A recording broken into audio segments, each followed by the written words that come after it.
Les 5 plus gros mythes des paris sportifs. Alors je vous les ai notés et puis on va regarder ça ensemble, d'accord? Donc le premier mythe, c'est les paris sportifs, c'est une question de chance. Alors oui, ça peut être une question de chance, mais sur du court terme. Une réelle stratégie te permettra d'être rentable sur du long terme. Et on va voir mathématiquement les preuves de cela quand c'est bien appliqué, d'accord? Donc non, pour répondre, c'est pas de la chance parce que c'est ce que vous entendez à chaque coin de rue, surtout sur 1000 matchs, etc. Quand quelqu'un il vous dit qu'il a été gagnant sur 3-4 matchs, d'accord, surtout s'il a fait n'importe quoi et qu'il a appliqué une stratégie différente à chaque match, sur 1000 matchs, il sera pas capable de le faire, même sur 100, pas besoin d'aller chercher trop loin. Donc c'est pas du hasard, c'est du process. Le mythe numéro 2, les combinés, c'est la meilleure façon de gagner un gros gain, parce que quand vous êtes sur les pubs book machin là, ce qu'on vous montre, les 100 000 euros, les 200 000, etc., ce qui a été gagné, c'est des combinés, à chaque fois. Il n'y a pas un mec qui a envoyé la sacoche sur un match et puis qui a réussi à gagner gros. Donc franchement non, ça va être exactement le contraire. Les combinés, c'est le piège préféré des bookmakers. Dans les pubs, c'est ce qui est mis en avant. Il y a même les combinés boostés, je crois que ça s'appelle comme ça, parce que tu vas multiplier les risques sur des petites cotes qui semblent être judicieuses et sécuritaires, mais en fait, c'est pas du tout le cas. Ce qu'il faut, c'est aller sur un match en simple, chercher la value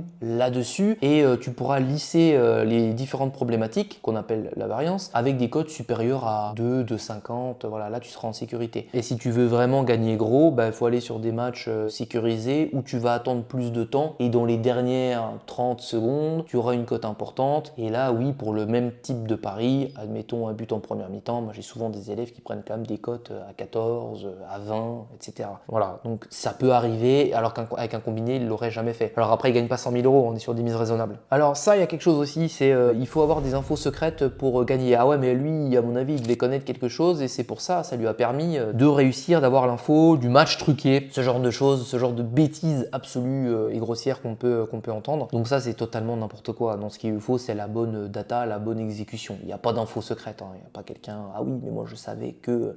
Et à chaque fois, vous allez avoir l'impression de louper l'info, le truc miraculeux. Ah mais qu'est-ce que j'ai loupé comme information? Non, non. Après, peut-être qu'est-ce que tu n'as pas pris en compte comme data, que tu es censé normalement dans ta checklist prendre en compte à tous les matchs. Là, tu as peut-être oublié une fois, mais il n'y a pas d'infos secrètes. D'accord? Ensuite, on a aussi le fait de tu peux atteindre 100% de réussite. Il y a un mythe comme quoi on pourra atteindre 100% de réussite pour un parieur, c'est totalement faux. Ça, franchement, c'est un peu la bataille du ROI, c'est de l'ego. Franchement, là, 100%, c'est pas possible. De gagner à coup sûr, etc.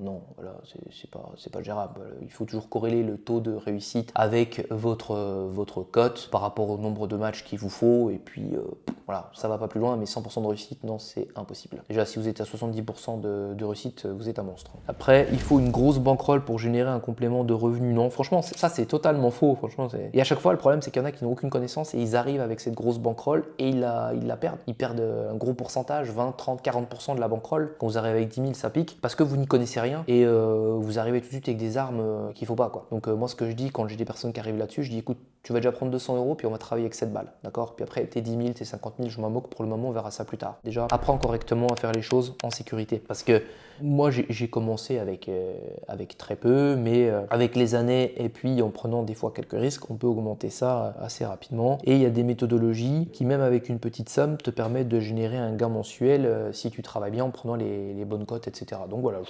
j'avais repéré ces 5 plus gros mythes là, en me fiant à des commentaires passés que j'avais pu avoir. C'est vrai que c'est 5 trucs qui peuvent un petit peu perturber. Si vous voulez faire un bilan stratégique avec moi, voir où vous en êtes, vous prenez un appel, c'est en description. Vous avez également mon canal Telegram que je vous invite fortement à rejoindre où je partage des choses que je ne peux pas partager sur YouTube. Et vous avez également mon canal Instagram. Sur ce, moi je vous souhaite une excellente journée, une bonne semaine. Vous prenez soin de vous et de vos proches et on se dit à bientôt dans une prochaine vidéo. C'était Yuji.